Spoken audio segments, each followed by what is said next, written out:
What is a woman? Can you tell me that? I'm not a woman, so I can't really answer that. Women only know what women are.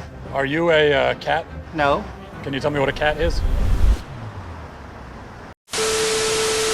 What's up, guys? Welcome back to my channel. I cannot start this video without saying a huge thank you to everyone who has been streaming my new podcast on Spotify and watching it on my second channel. We've been trending on Spotify every day since launch because of you guys. I think we're number 17 right now in my genre on Spotify, which is like, I can't even believe it. Thank you so much. So today's video is going to be a movie review of the new Daily Wire film called What is a Woman? It's created by Matt Walsh, and honey, she's doing numbers on social media in terms of tweets. She's been trending on Twitter, and there's a lot of controversy, obviously, surrounding the film. I wouldn't be covering a movie if there wasn't some sort of controversy. The movie is completely about trans politics, trans kids, transition, surgeries, interviews with people who have varying thoughts about the trans topic, and it was a fascinating movie. Can I just tell you, I was not bored one time in the movie. So we're gonna go through the good, the bad, and the ugly about what is a woman and why exactly this movie is making people so fucking mad.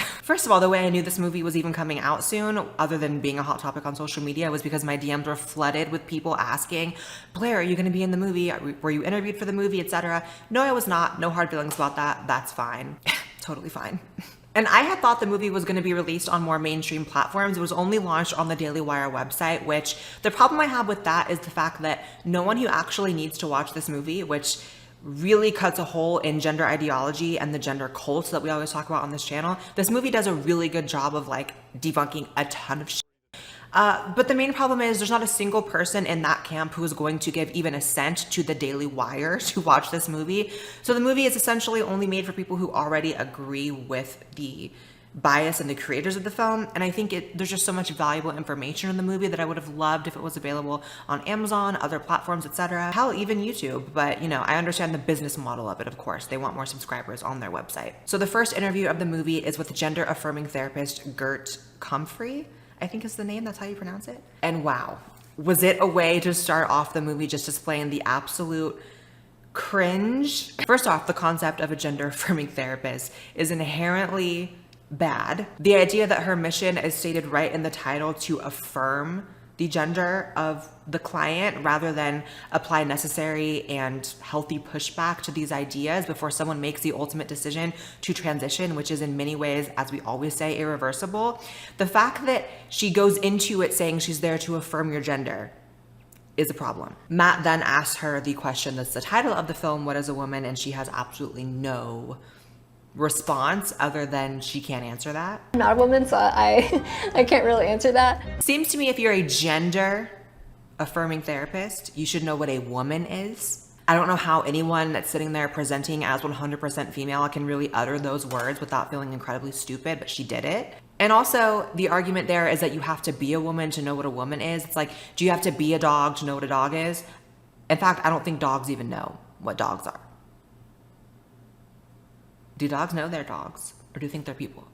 It's clear in the interview she has a major political bias that she is applying in her work. To me, that's doing a huge disservice to the people that are coming to her, struggling with something as serious, as confusing, and as often debilitating as gender dysphoria. The fact that she's there just to say yes, transition, and it's stated in her title that that's what she's doing, that's a huge problem. So she goes on a psychobabble rant and claims that everyone is assigned a gender at birth, which these people are just talking point repeaters, you know? It's obviously stupid to imply that anyone's gender is assigned at birth. Doctors are not God. They're not assigning a gender at birth. They are observing and recording a gender of a baby, regardless of how that person ends up feeling about that gender marker that is placed at birth through simple objective observation of that person's genitals. That's obviously up in the air, but only in the air for what, 0.01% of the population. So the idea that we have to restructure all of society and all of our thoughts on gender because of that, it's kind of like saying doctors assign a baby to have 10 fingers at birth rather than the baby just had 10 fingers at birth, you know? And it's also about as stupid as making a declaration that humans are not born with 10 fingers because, I don't know, like 1,000 people throughout history have been born with 9, probably more, but you get what I'm saying. The exception is not the rule, ever. He then goes on and asks random people on the street what a woman is, and it's actually shocking how no one can answer it. And I understand that the film has a bias, and so perhaps if someone gave a really good answer, they might not show it. That's obviously a possibility here, and that's not out of the realm of like what likely has happened. However, it still is very telling how many interviews with people were in this film that such an innocuous, basic question has people feeling nervous and scared and like they can't answer it, or they just have no idea. And it's not as if you need a dictionary definition on hand, adult, human, female. You don't have to like recite that verbatim to at least like hit it in the same ballpark. But watching people stumble over the answers and being scared to answer. There's one group of women in particular that were interviewed that were very nervous about answering at all, like just had nothing to say. And it was so telling about how you just know that they inherently know that the question is a landmine, right? And that depending on your answer, you could literally have your life ruined for answering that way on camera. They inherently know, whether or not they're steeped in actual trans discourse or knowledgeable of the subject, they inherently know that what previously was such an innocuous question is now this ideological battlefield for which you have to be on the right side or your life is over. Because that's the point we're at, right? It's not about what anyone actually believes. It's about going with the crowd, going with the bullies, and just saying what they want you to say to get by and hope you live your life unscathed. But before we go any further, this video is sponsored by the app Ibble. Ibble is an amazing app, you guys. I use it, and they actually are sponsoring my podcast and giving me the studio to film that podcast in. So they're just an amazing company. I stand by them so hard. It's an app that is committed to free speech, committed to letting users speak their minds, speak what they really feel. I've had conversations with the CEO. I know where their heart is with this app, and I completely believe in it. So I highly suggest you guys go download the app, follow me on there. Honestly, it's a much easier way to talk to me on an app that is new and doesn't have a lot of users than it is to message me on here or Instagram or anywhere else, because I'm 100% more likely to see it. So follow me on Ibble. But back to the video. The next segment is a standout for me. Matt interviews Dr. Marcy Bowers, who is actually, if you don't know, quite famous within the trans community. She's been around for a long time. She's trans herself, and she's pretty much the top leading trans surgeon who does vaginoplasties. She's been around for years. I remember watching her on the Tyra show when I was a kid talking about this stuff, right? Shout out to Tyra Banks. Where's she at these days? There's a moment when Matt Walsh says to her, well, we know some people do regret these surgeries. And Marcy interrupts him basically and says, actually, we don't know that. And then she goes into a spiel about detransitioners. And that really revealed, it made her look bad. It was just the cognitive dissonance of like, you're saying no one regrets it, and then you're going into a discussion about the people who regret it. That is such cognitive dissonance, and how you can have those two thoughts in your head at once and be such a leading figure in the community. That is not a good look. And you know what? She's been around for so long. She does come from the days where there were so many more safeguards put in place and roadblocks in terms of getting to the point of transitioning, that she comes from the days where there really weren't people regretting it. But it's a new day. And unfortunately, she really should keep up, especially if she's operating on minors, which she is. She explains that the youngest person she's given a vaginoplasty to is 16 here in the States. By the way, that's for bottom surgery. You can get top surgery in this country as early as 12 in some states. There's also a moment where she admits that there may be a little bit of an aspect of a social contagion to why kids are identifying as trans so much more lately. So you worry that there could be a sort of social contagion element of this? A teeny tiny bit, maybe. That just came off very condescending and flippant about a situation that, even if it is a very tiny portion, that's still potentially hundreds of thousands of kids' lives being ruined. And for you to be flippant about it, again, hate to sound like a broken record here, but just not a good look. Next is Michelle Forcier. She is a pediatrician, and this was probably the most insane interview in the film. Like, just the most. I wanted to reach through the screen and snatch her. I did. And I wish the short blue hair weren't an instant indicator that she was going to be crazy. I long for the days when colored hair was cool and cool people rocked colored hair. Can we take that back? Can cool people take colored hair back, please? So Matt very gently, honestly, pushes back on Michelle's idea that 4-year-olds can decide their gender. And the argument he uses is, well, 4-year-olds believe in Santa Claus, so clearly they have an inability to distinguish fantasy from real life. To which Michelle replies, well, maybe that just means we should appreciate their imagination.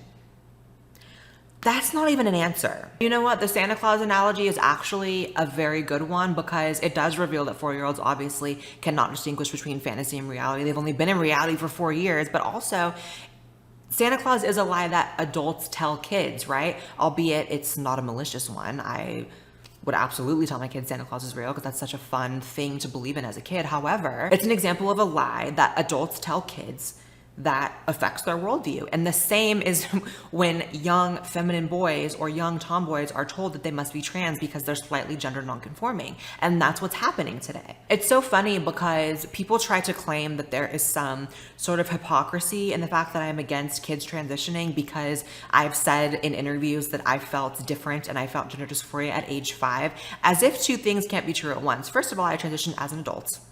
That's the first thing. The second thing is just because I felt different, people react to this clip on Joe Rogan where I said that I felt different and I felt like a girl at 5.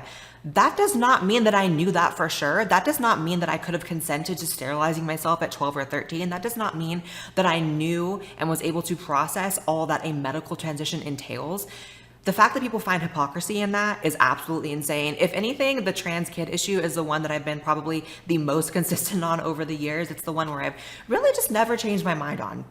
It's just that black and white for me. Kids can't consent to sterilizing themselves. Sorry. Actually, not sorry. There's an interview about halfway through with an anonymous teammate of Leah Thomas, the infamous trans swimmer everyone's been talking about. I did a video on Leah. I'll put that in the description. And holy shit. This interview was crazy. So the anonymous team member is anonymous because she's been told by the school that if she speaks out and shows her face and her name in speaking out, that her life will be ruined. And you know what? First of all, I want to say fuck the school for saying that to her, but also like they're right.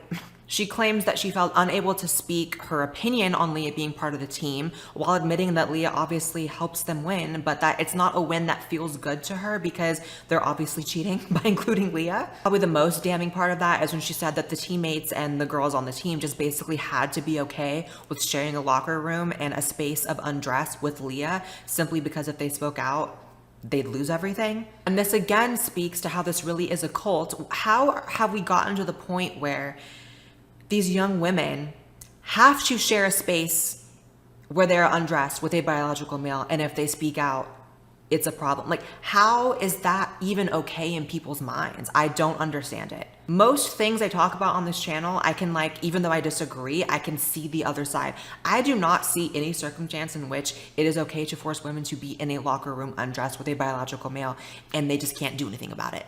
That is disgusting to me. It's removing boundaries, healthy boundaries, like not being forced to see a male genitalia if you don't want to, you know? One of the most interesting parts, and I actually cried at this point, I'm such a crybaby, but I cried, was when Matt interviewed a trans man. And this interview I learned a lot from. As short as it was, I learned things that I didn't even know, and I'm trans. He was basically talking about all the complications he's had due to surgeries and due to activists not wanting to help him. And as he states correctly in the movie, if this can happen to him, imagine what can happen to a kid. If he didn't have the information as an adult transitioning, how can these kids be expected to both have the information, understand it, and consent to it? It's just impossible. But overall, I think the movie was quite superb. I think the movie was full of important information. I think that the movie obviously did have a bias. You can't get around that. It is a movie created by conservatives and created as a conservative company. However, I will say I wish they would have also interviewed trans people that are happy with their decision and don't have crazy complications and are living a productive, healthy life, because obviously they are out there. And I think that if you're not showing all sides of the story, you're doing a disservice, but that is to be expected because the movie does have a bias. So you go into it knowing this is a conservative movie, this is a conservative viewpoint, and I can take what I want from it and I cannot take what I want from it. So it is what it is. I also think if they would have showed trans people that are happy and that are normal, productive members of society, I think that that would have done miles more to actually sway people who disagree with them, because they wouldn't get this inherent feeling that the film is only showing one side. Like for me, if I were to watch a leftist film about trans issues, obviously I'm going to go into it disagreeing with a lot of it, but I would have so much more respect for the leftist film if it showed detransitioners, trans kids and the mess that is, complications, you know. That is really my overall problem with trans discourse in general, is that both sides only want to show their side, and the nuance and the gray area gets 100% lost. However, I do think that it's a positive thing this film exists. It's full of useful information. It's full of things that I learned. So if I had to rate this movie out of 5 stars, I would give it a 4.9. I highly suggest you guys go watch it. I really enjoyed it. And with that being said, make sure you guys subscribe to this channel as well as my podcast channel. I'll put the link somewhere on the screen for you to do that. Follow me on Twitter and Instagram, and stream my new podcast on Spotify, Apple, Amazon, anywhere you get podcasts, because I'm having so much fun with that and you guys seem to be really loving it, which makes me so happy. So I will see you guys in the next video. Bye guys.